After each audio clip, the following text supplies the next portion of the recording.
Bonjour à toutes et bonjour à tous, soyez les bienvenus sur la chaîne Spirit Energy Thérapie.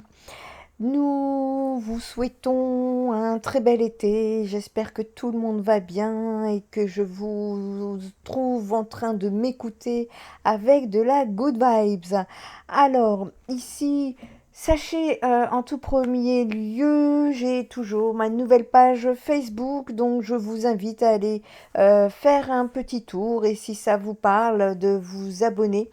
Ce sont parfois des canalisations, ce sont aussi des conscientisations que je mets en ligne. Et puis je pense que ce sera assez variable, des guidances. Donc n'hésitez pas, le lien est sous la vidéo. Ensuite, toujours en cours, une sortie qui est proposée, un goûter partagé à Montpellier pour tous les connectés, les éveillés, les réveillés, les spirituels, peu importe.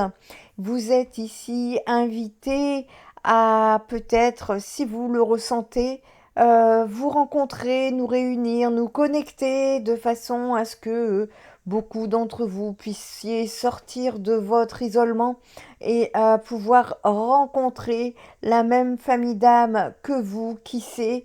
Et je vous invite donc à venir participer à un intérêt collectif.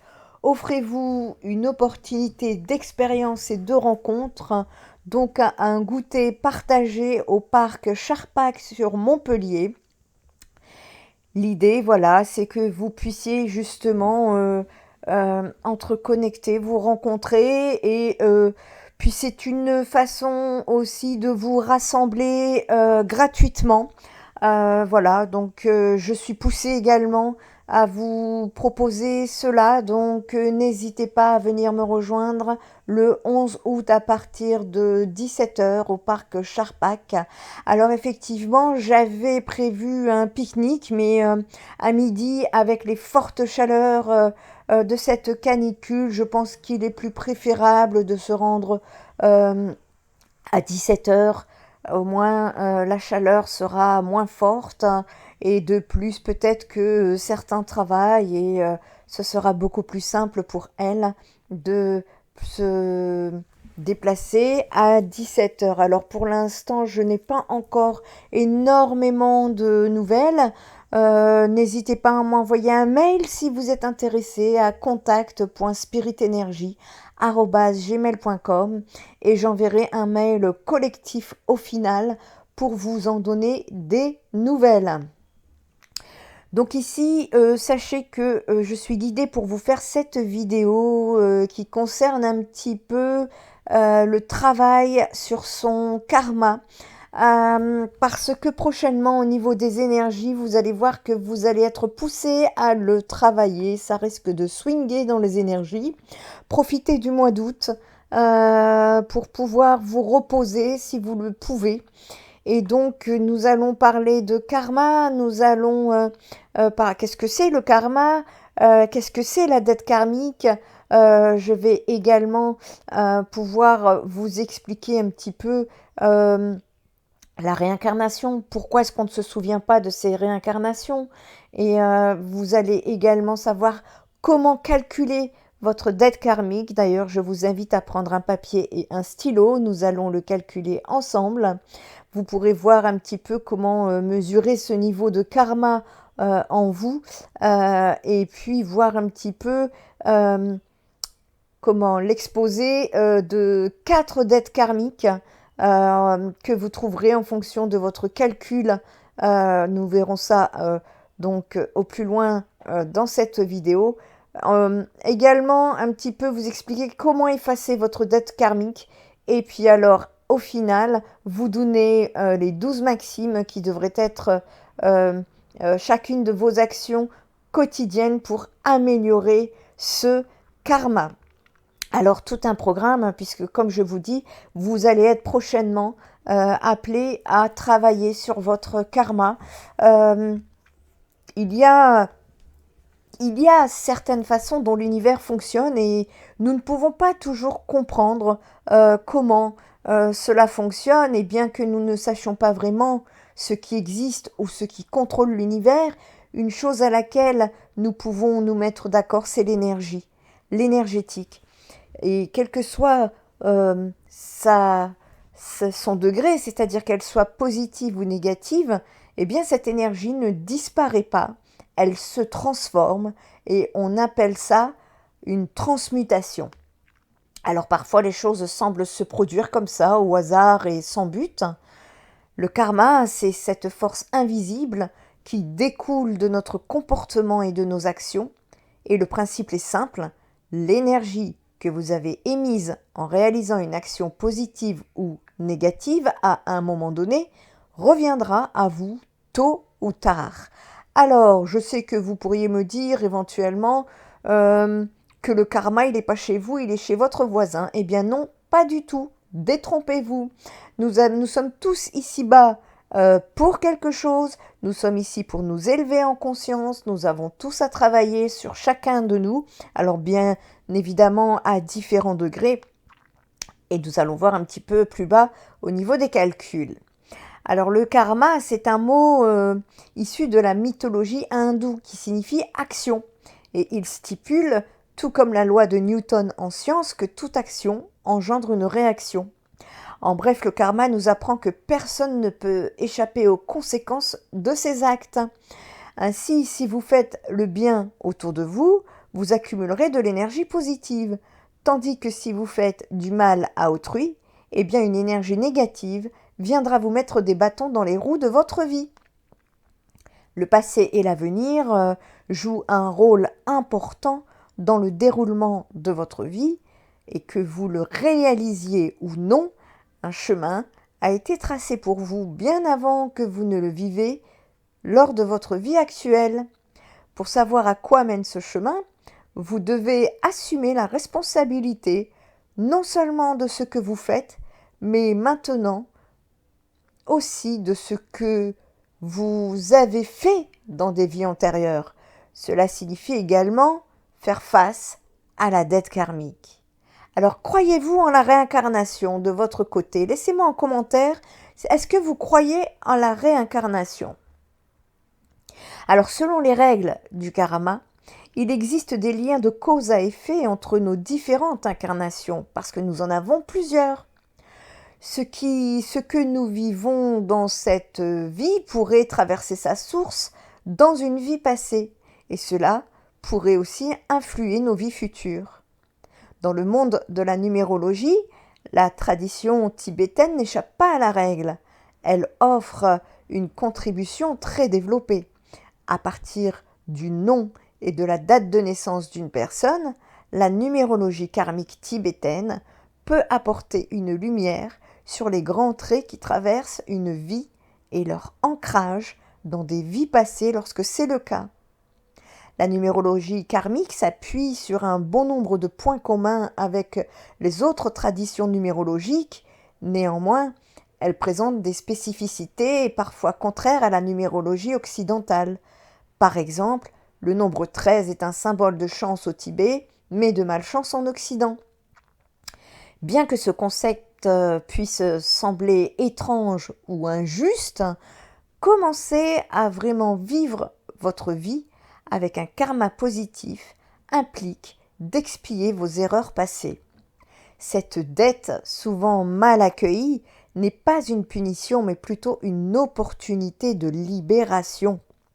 Elle est liée à la vie et à la mort, portant en elle les traces des ancêtres qui n'ont pas achevé certains cycles ou n'ont pas vécu de manière harmonieuse.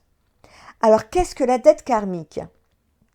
Une dette karmique, c'est l'obligation de l'âme de repayer ce qu'elle a fait subir aux autres dans une vie antérieure, comme la violence, la cruauté, etc. C'est le mécanisme même du karma. Une dette karmique peut se définir de deux façons. La première façon, c'est un passif psychologique duquel nous devons nous libérer dans notre vie actuelle. La seconde façon, c'est une dette qui n'a pas été réglée dans l'une de vos vies intérieures. Et en effet, peu de personnes en sont réellement conscientes. Pourtant, nos vies antérieures ont toujours des conséquences sur notre vie actuelle, et notamment nos relations affective. Pourquoi certaines personnes souffrent de maladies et d'autres sont en bonne santé? Pourquoi certains sont bénis et d'autres se pensent maudits? Pourquoi certains pensent être des génies et d'autres stupides? Pourquoi certains souffrent-ils de pauvreté et d'autres profitent du luxe? Eh bien, la réponse à toutes les questions, c'est que nous parlons ici de dette karmique. La loi du karma est entrée en vigueur lors de la création de l'univers et personne ne peut y échapper sans effacer la dette karmique. L'âme est immortelle. Elle connaît de nombreuses vies terrestres très différentes pour progresser et ainsi s'élever spirituellement. Elle doit comprendre tous les aspects de la vie en les vivant des deux côtés, bourreau et victime. Le karma, c'est un peu l'ardoise de chacune des âmes. L'univers tient les comptes des bons et mauvais points de chacun. Et quand le solde des actions est négatif, quand on a fait plus de mal que de bien, on parle alors de dette karmique.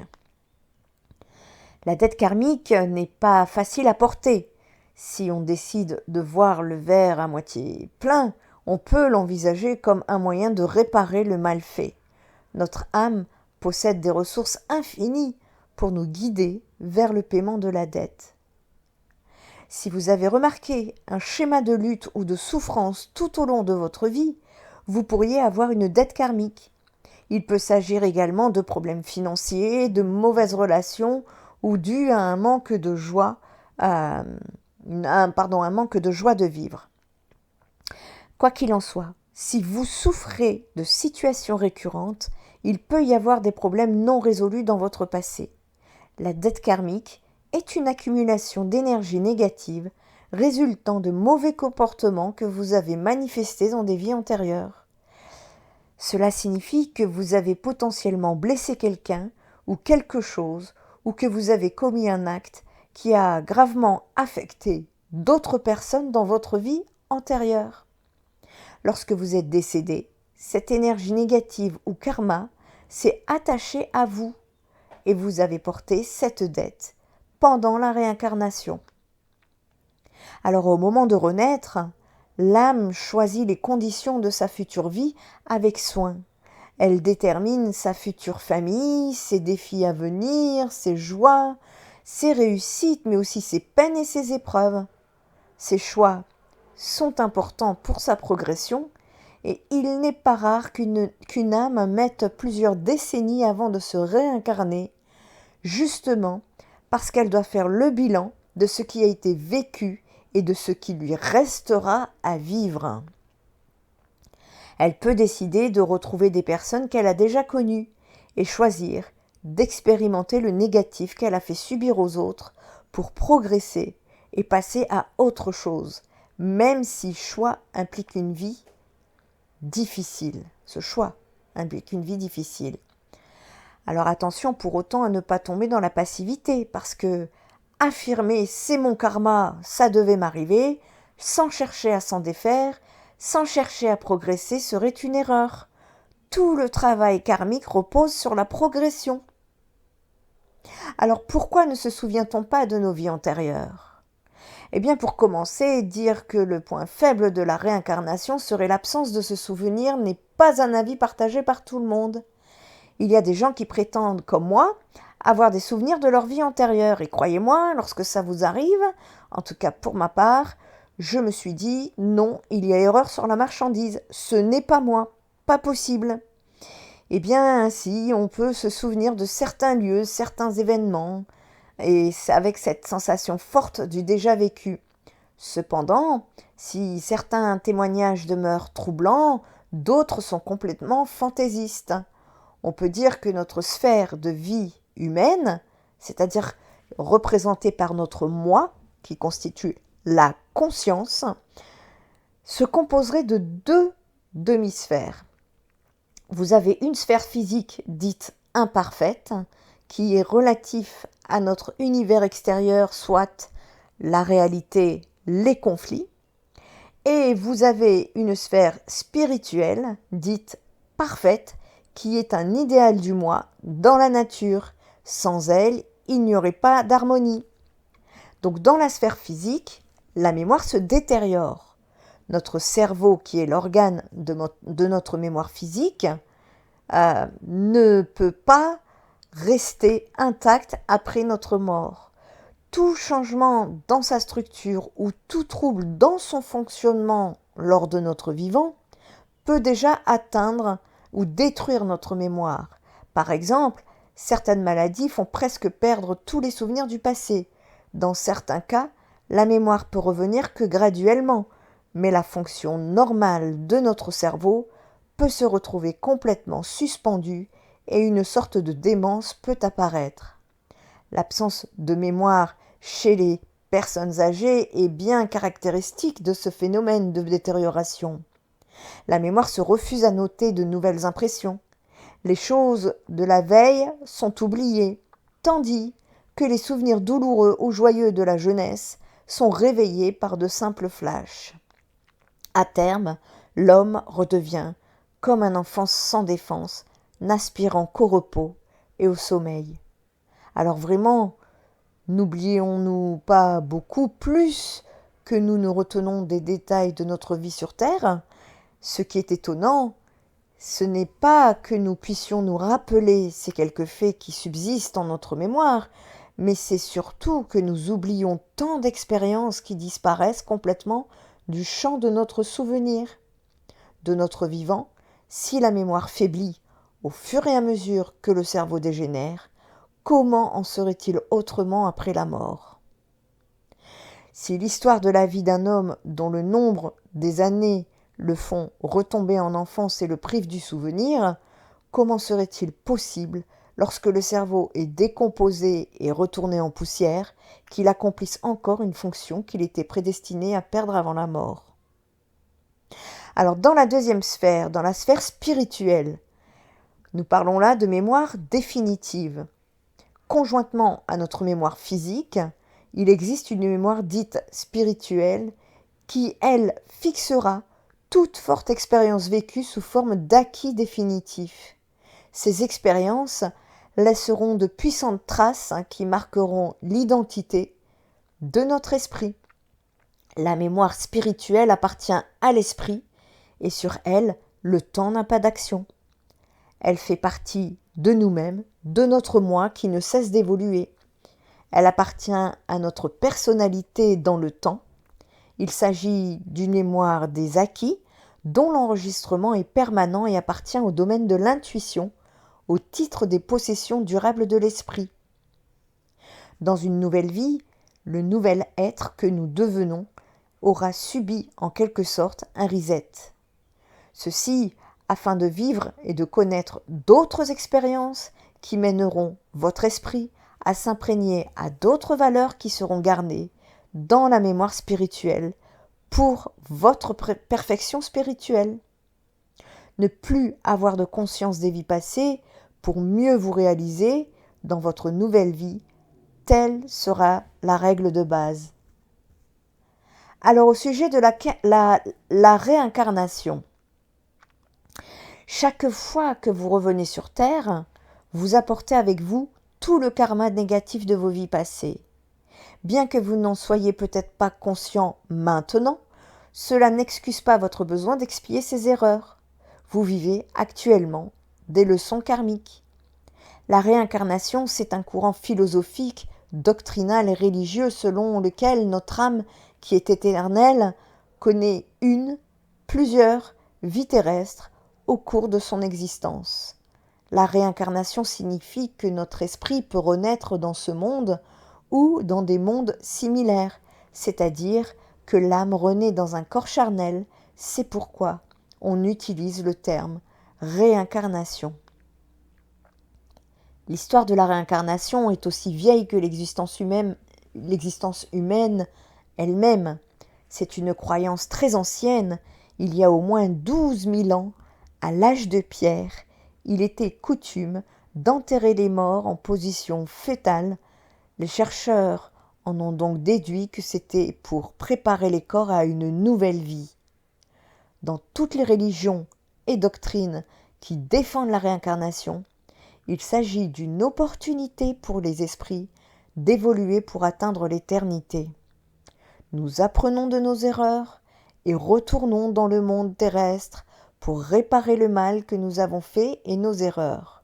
Et si nous ne sommes pas capables d'agir de cette façon, nous reviendrons jusqu'à ce que nous retenions la leçon que nous devons apprendre. La façon dont nous nous réincarnons dépend également de la manière dont nous nous comportions dans nos vies antérieures. Si nous avons eu une existence nuisible, nous revenons comme des êtres de plus en plus inférieurs afin que nous puissions apprendre et évoluer. Nous sommes dans ce monde pour apprendre. Que croyez-vous? Que vous croyez ou non à la réincarnation, ou même à la vie éternelle, et à la possibilité de vivre éternellement au paradis.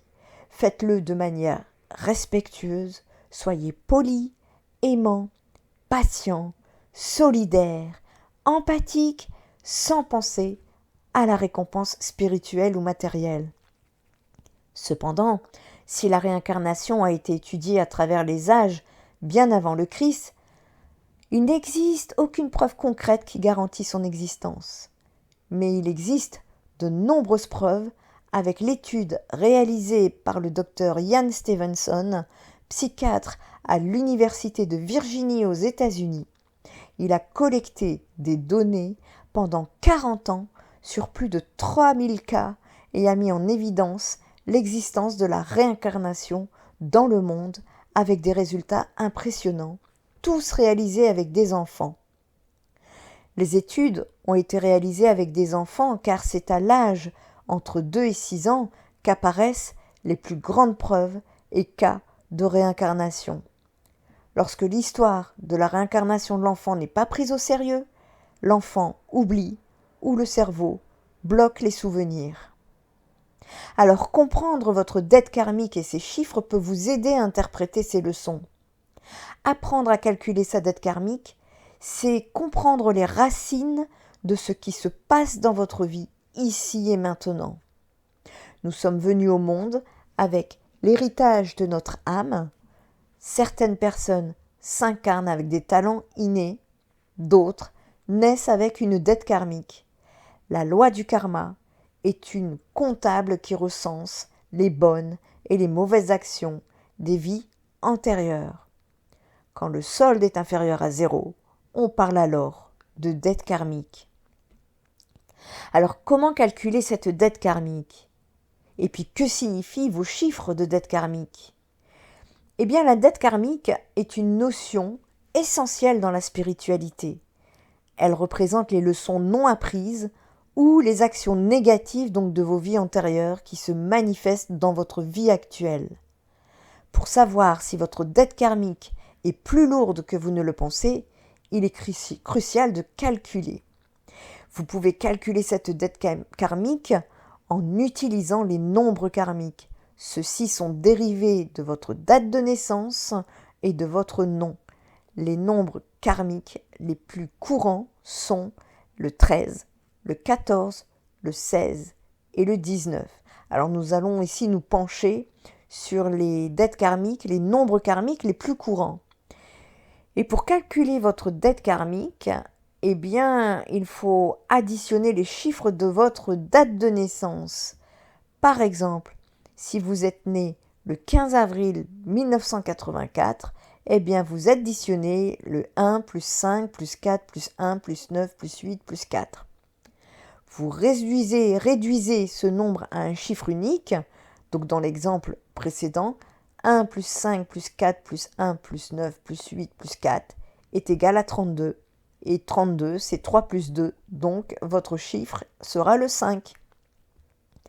Pareil pour le prénom.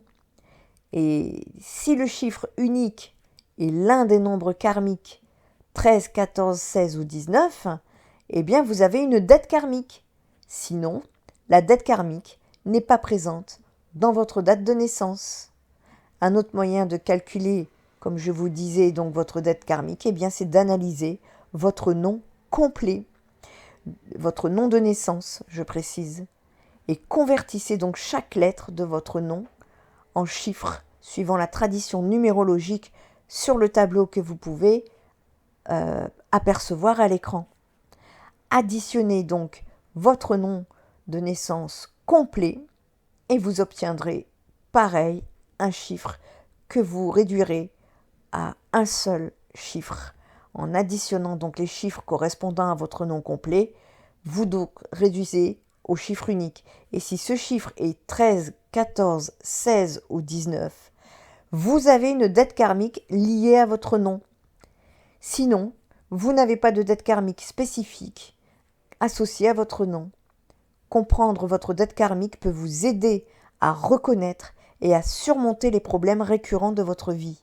Alors bien évidemment, ce n'est pas une guidance privée, nous sommes sur des générales, donc je ne peux pas vous donner tous les résultats comme si c'était une guidance privée, mais déjà ici, vous pourriez déjà avoir un petit aperçu pour ceux qui ont cette dette karmique, de manière à ce que vous puissiez comprendre pourquoi vous vivez certaines choses. Donc en fonction de votre résultat, vous pourrez travailler sur les aspects de votre personnalité ou de votre comportement qui demandent une attention particulière. Alors comment mesurer votre niveau de karma ? Avez-vous déjà songé à la notion de dette karmique et à son impact sur votre vie ? La dette karmique se réfère aux leçons que vous devez apprendre ou aux corrections que vous devez apporter dans cette vie en fonction des actions passées, qu'elles proviennent de cette vie ou de vie antérieure. Pour calculer votre dette karmique, vous pouvez utiliser la numérologie comme je vous ai indiqué. Cette méthode donc consiste, comme je vous ai dit, à pouvoir voir si des chiffres spécifiques sont associés à une dette karmique plus lourde. Si le chiffre obtenu est 11, 22 ou 33, vous avez un chiffre maître et vous n'avez pas besoin de réduire davantage. Dans ce cas, le chiffre 11 est votre chiffre de naissance.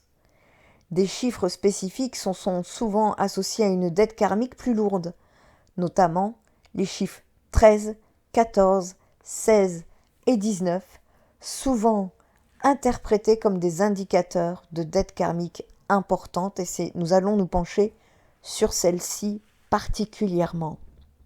Alors ces chiffres nécessitent une attention particulière et une compréhension approfondie de leur signification.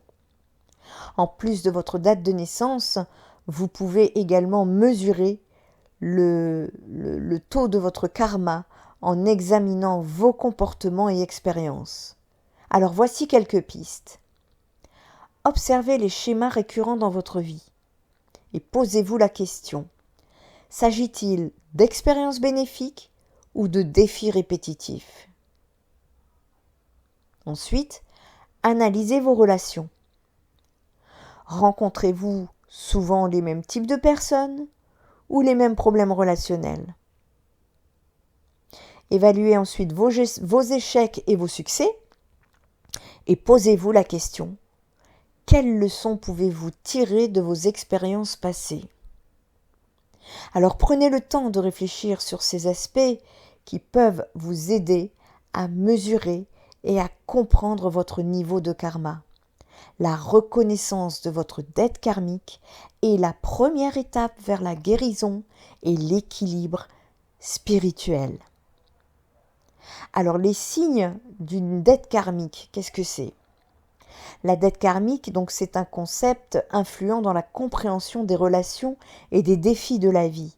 Elle repose sur l'idée que nos actions passées, qu'elles soient de cette vie ou d'existence antérieure, influencent notre présent de manière positive ou négative. Calculer sa dette karmique peut permettre de reconnaître ses influences et de prendre des mesures pour les apaiser. Pour déterminer votre dette karmique, donc, vous pouvez utiliser la numérologie. Ensuite, repérez les nombres spécifiques qui désignent une dette karmique. Le 13 signifie que les personnes ayant ce chiffre doivent travailler sur eux-mêmes développer leur discipline et s'engager fermement dans leurs responsabilités. Nous allons détailler plus loin. Le 14, celles-ci doivent maîtriser leurs désirs et apprendre le contrôle de leur impulsivité pour avancer dans la vie. La dette karmique numéro 16, c'est un chiffre qui suggère une nécessité de surmonter l'ego et de développer une vie spirituelle plus profonde. Et enfin, la dette karmique 19, il est important de se concentrer sur l'indépendance et de dépasser les anciennes habitudes de fierté ou d'isolement. Alors, reconnaître les signes d'une dette karmique peut aussi être révélateur. Certains indicateurs classiques incluent la répétition de situations difficiles ou de défis similaires dans la vie. Vous savez, quand on vous parle de mêmes situations qui se représentent dans votre vie, eh bien ça veut dire que vous n'avez pas compris la raison, le pourquoi du comment. Et tant que vous n'avez pas compris, eh bien vous ne pouvez pas y remédier. Oui, donc je disais que reconnaître les signes d'une dette karmique donc peut être aussi révélateur, et certains indicateurs classiques peuvent inclure ce qu'on appelle les schémas répétitifs, le sentiment d'être entravé ou limité sans raison apparente. Ça peut être également des conflits relationnels récurrents ou schémas de comportement négatifs, ou alors aussi de problèmes de santé inexpliqués, voire d'obstacles constants à votre bien-être. Prendre conscience de ces signes peut vous aider à comprendre les leçons que votre dette karmique souhaite vous enseigner. Alors avec cette connaissance, il est possible de transformer vos expériences challengeantes en opportunités de croissance personnelle et spirituelle. Je vais donc vous donner les significations concernant ces nombres de dettes karmiques, mais j'insiste quand même sur le fait que nous ne sommes pas sur un travail individuel, mais nous sommes sur du collectif. Donc bien évidemment, essayez de ne pas non plus prendre tout ça à la lettre. Cela doit vous donner peut-être quelques indices concernant votre cheminement, et au besoin, si vous avez besoin d'aide pour travailler, avancer dans votre ascension, parce que vous ne pourrez pas ascensionner sans avoir purifié vos dettes karmiques, eh bien n'hésitez pas, Spirit Energy Therapy est là pour ça. Alors, la signification de la dette karmique numéro 13. Cette dette karmique donc symbolise votre ego face au monde extérieur.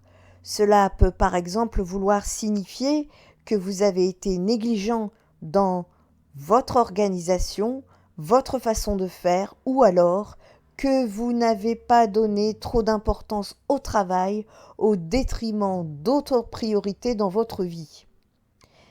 Alors il s'agit, comme je vous ai déjà expliqué, donc il s'agit d'une dette karmique.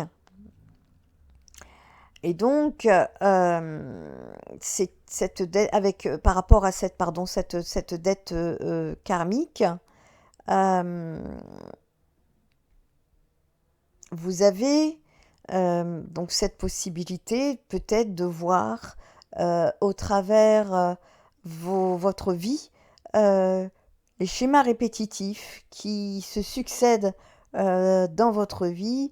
Peut-être qu'il y a des choses qui pourraient justement vous parler. Donc,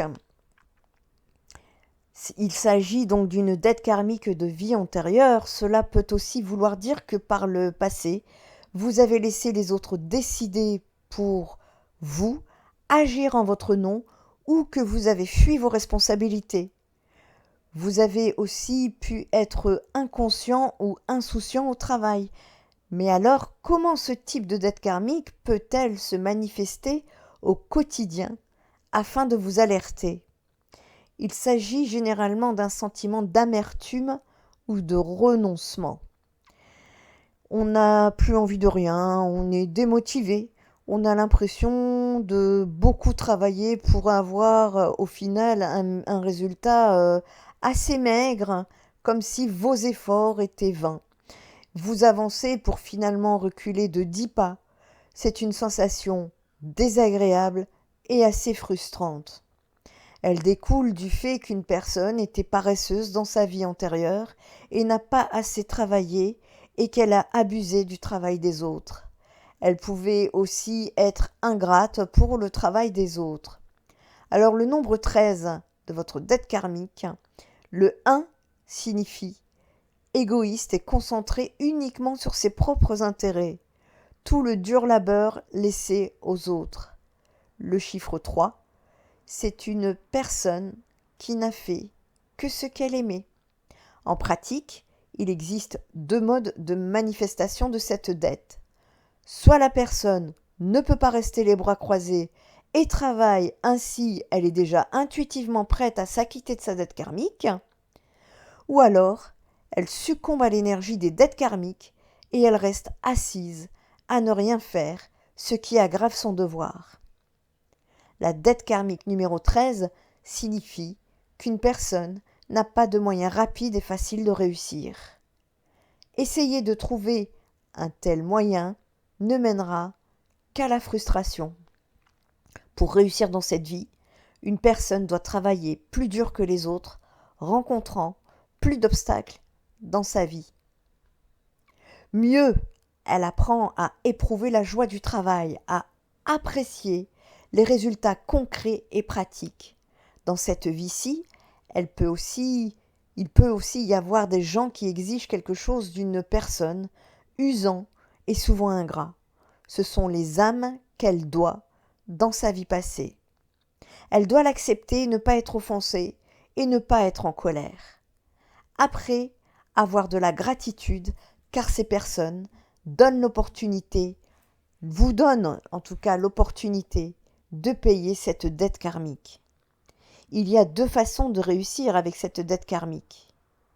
Par la concentration, il est nécessaire d'apprendre à ne pas disperser vos forces, à les concentrer sur une entreprise dans une seule direction et de ne pas le regretter.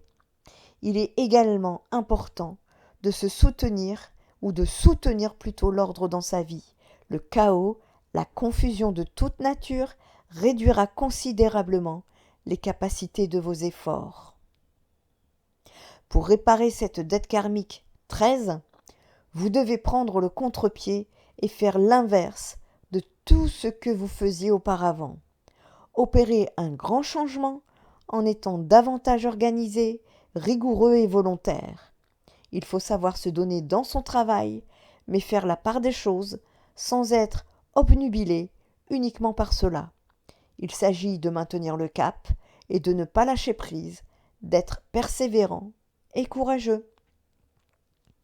Nous passons ici à la signification de la dette karmique numéro 14. Alors, si vous avez la dette karmique numéro 14, que ce soit sur votre date de naissance ou sur votre nom de naissance complet, le 1 signifie que la personne en question, donc vous en l'occurrence, cède au plaisir physique. Et le chiffre 4 signifie que, au lieu d'utiliser la variété et la liberté offertes pour vous améliorer, eh bien, vous avez abusé du pouvoir que vous aviez ou que vous avez pris le contrôle d'autres personnes.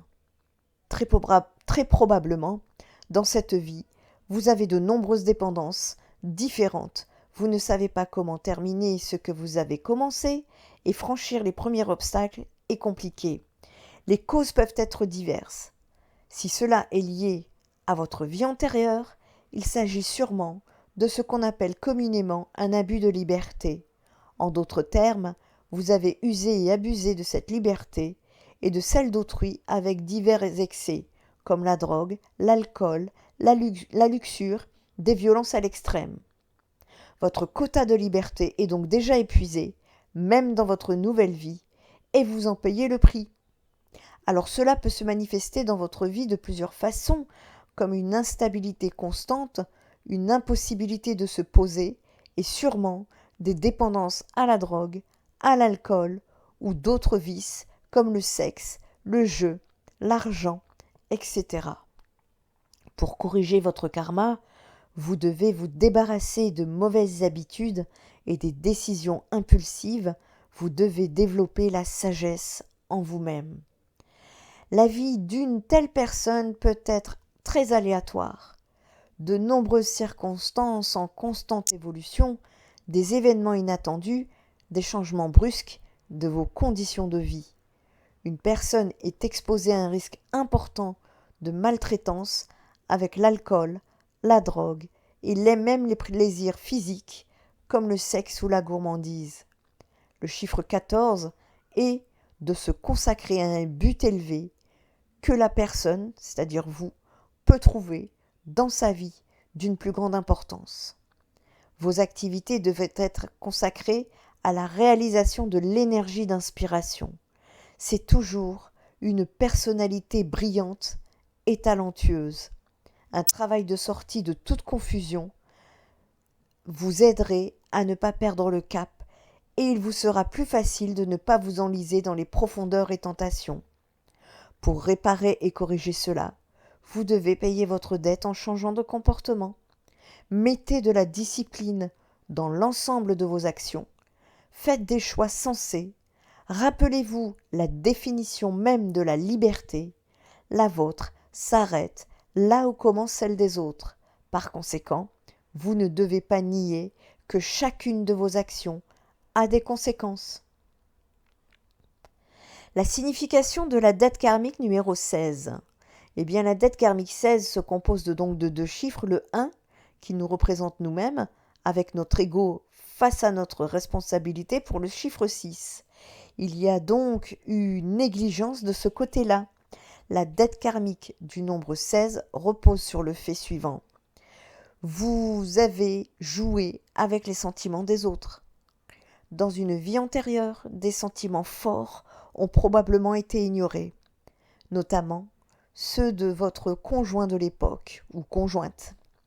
Ce type de comportement égoïste et irresponsable, et voire égocentrique, laisse de profondes blessures qui marquent à jamais et qui sont parfois longues à guérir et à cicatriser. Cela pourrait être une implication dans une vie antérieure dans laquelle la société est illégale ou inacceptable, des aventures amoureuses qui ont fait du mal à d'autres personnes. L'égocentrisme s'oppose ici à la responsabilité que la personne a apprivoisée. On peut également dire qu'une personne est en perte d'harmonie et fermée. Dans cette vie, une personne a généralement des difficultés dans la vie privée.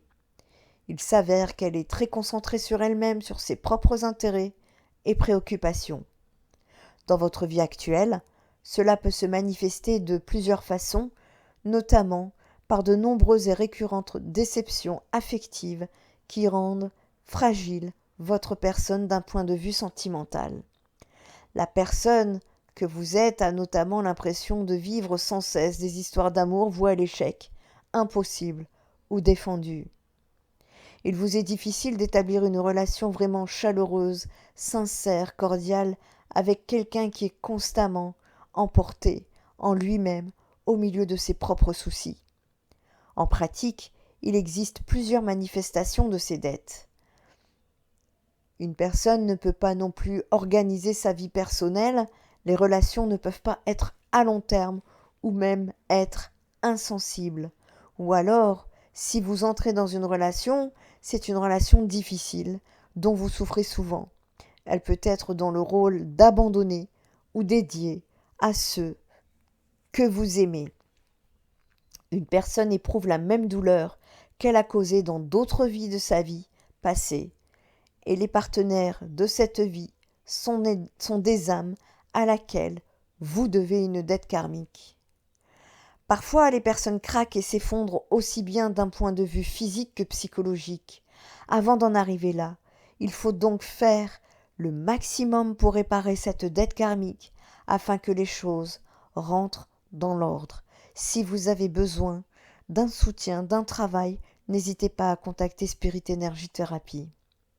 Alors comment surmonter la dette karmique 16 ? Pour ce faire, le mieux est de réapprendre à aimer l'autre, à partager des activités avec lui en reconsidérant la base d'un couple. Il faut être moins égoïste et méprisant, davantage humble et considérer l'autre à sa juste valeur en tant que votre moitié et votre égal. Une personne avec une dette karmique 16 doit éviter toute manifestation d'égoïsme et apprendre à faire passer les intérêts d'un être cher avant les siennes. La difficulté réside dans le fait qu'avec cette capacité d'analyse, vous pouvez facilement trouver beaucoup de défauts chez quelqu'un et même automatiquement. Et vous pourrez également juger ces personnes en dessous de vous. C'est le piège du numéro 16. Si l'on suit cette voie, on aboutit normalement à un sentiment de solitude profond et sans espoir. Vous devez comprendre que chacun de vous, en tout cas, comme vous, a ses bons et ses mauvais côtés. Vous devez apprendre à remarquer les bonnes qualités chez les gens. Alors utilisez vos capacités pour aider les gens à faire face à vos problèmes, à leurs problèmes également importants. Sur cette voie, les personnes ayant une dette karmique 16 peuvent devenir de bons psychologues, enseignants, éducateurs, mentors et aussi scientifiques. Cependant, la clé du succès avec un tel nombre, une telle dette karmique est l'humilité, la modestie et la charité. Nous passons ici à la signification de la dette karmique numéro 19. La dette karmique numéro 19 traite de votre ego face à l'humanisme qui est représenté par le chiffre 9. Il s'agit probablement d'un abus de pouvoir. Il est difficile de savoir exactement de quoi il s'agit, mais c'est probablement la cause d'un caractère excessif dans votre vie antérieure. Ça peut être des actes d'égoïsme, de jalousie ou de domination. Cela peut se manifester dans votre vie actuelle de plusieurs façons. Par exemple, vous avez tendance à avoir un comportement impulsif, souvent exagéré avec des réactions disproportionnées par rapport à la situation réelle. Vous avez aussi une tendance à manipuler pour arriver à vos fins, même avec votre entourage proche. Cet égocentrisme et cette impatience qui vous caractérisent poussent peu à peu les gens à s'éloigner de vous, à vous fuir et à vous rejeter, ce qui est tout à fait compréhensible lorsqu'on y réfléchit. Si vous ne voulez pas vous retrouver seul, vous devez rapidement régler votre dette en vous rachetant. Le seul moyen est de changer radicalement de comportement. C'est comme les énergies, on transmute. Dans une vie antérieure, une personne aurait dû connaître la sagesse. Au lieu de cela, la personne, c'est-à-dire vous qui avez ce nombre karmique, ne remarquait que ses propres désirs et ambitions et ne voulait compter sur personne. Elle ne voulait rien partager avec la personne, à part peut-être la soumission. Maintenant, dans cette vie, vous avez cette dette karmique du nombre 19 qui se retrouve souvent dans des situations où vous n'avez personne sur qui vous appuyer.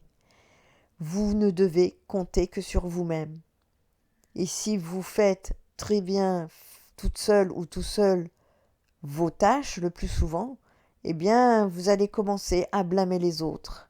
Cependant, si vous regardez de plus près, une telle personne persiste généralement et rejette l'aide extérieure. C'est l'essence même de son problème.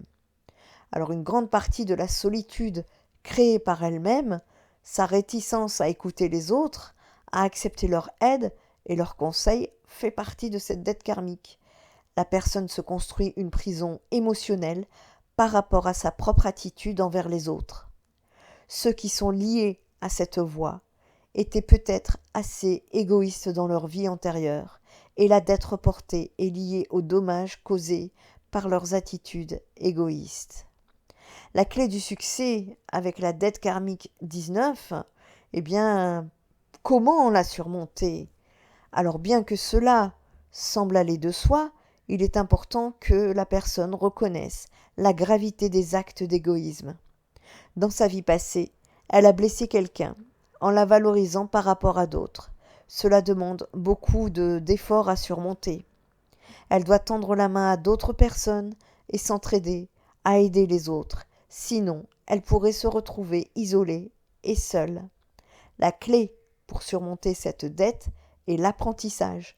Interagir avec d'autres personnes pour donner, recevoir de l'amour, de l'affection, des conseils, de l'aide, partager du pouvoir et des opportunités.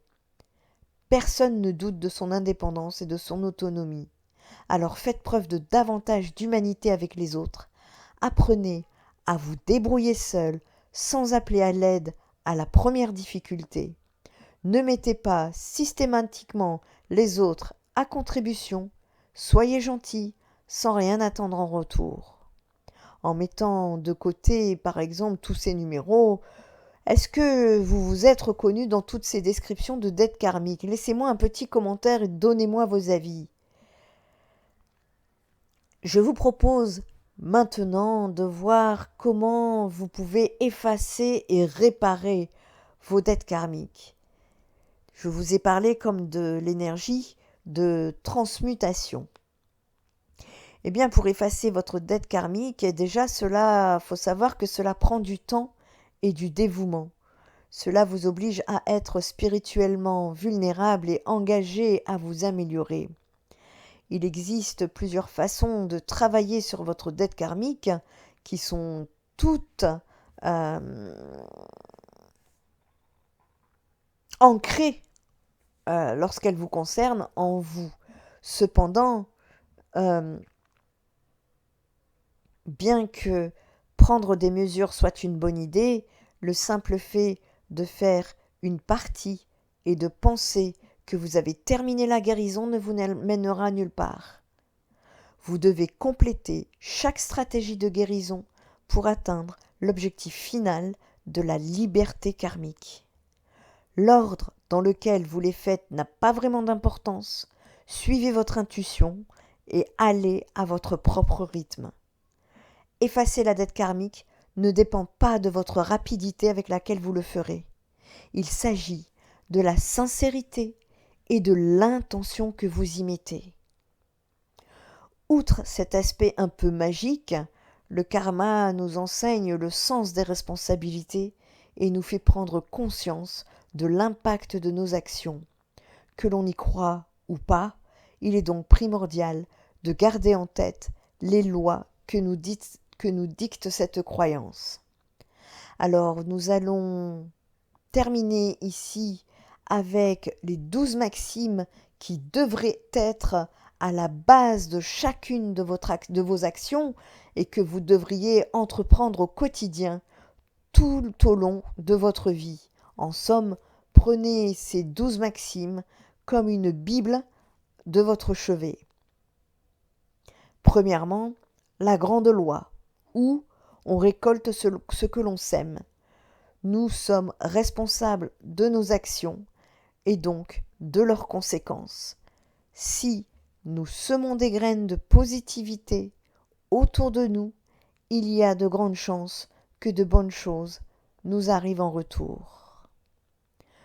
Deuxièmement, la loi de la création, où nous participons à la réalisation de nos souhaits. Nous sommes acteurs de notre vie et seuls responsables de notre bonheur. Il nous revient donc de nous entourer de personnes qui nous tirent vers le haut et de faire ce qui nous plaît. Troisièmement, la loi de l'humilité, où acceptons les choses telles quelles, comme elles sont, car les refuser ne changera rien. Se concentrer sur les éléments négatifs est une véritable perte d'énergie. Cela nous bloque et nous empêche d'avancer.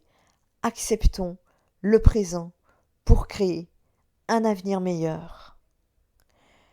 Quatrième loi, la loi de la croissance, où notre propre épanouissement est à placer avant toute autre chose.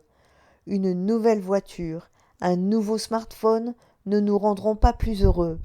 C'est en changeant intérieurement que notre vie changera. Aimer la vie revient donc, dans un premier temps, à s'aimer soi-même. 5e loi, la loi de la responsabilité, où nous reflétons ce qui nous entoure et ce qui nous entoure nous reflète. Nous sommes tous capables de transformer notre réalité en modifiant simplement notre état d'esprit. Avec des pensées saines et positives, nous pouvons transformer notre quotidien. Et si notre vie est meilleure, nos pensées le seront également. 6e loi, la loi de la connexion, où tout est lié dans l'univers. Passé, présent et futur sont connectés. Les petits et grands éléments qui composent notre vie le sont aussi. Toute action a des conséquences. Chaque petite chose de la vie a donc son importance. 7e loi, la loi de la concentration, où bannissez les mauvaises pensées et accomplissez une chose à la fois. Chaque chose en son temps. N'encombrons pas notre cerveau de pensées négatives et concentrons-nous sur ce qui nous rend vraiment heureux. 8. La loi du don et de l'hospitalité, où c'est en étant altruiste que nous dévoilons nos intentions réelles. L'altruisme est une qualité essentielle.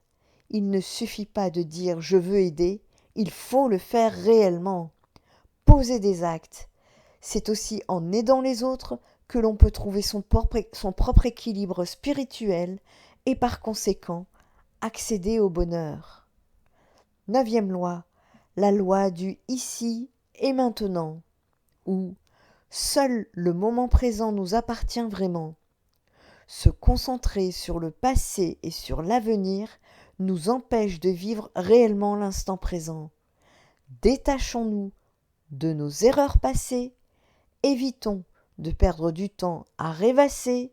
Ce qui compte réellement est ce qui se passe ici et maintenant. 10e loi, la loi du changement, où, à moins d'être changé, l'histoire se répète. Ce choix est entre vos mains.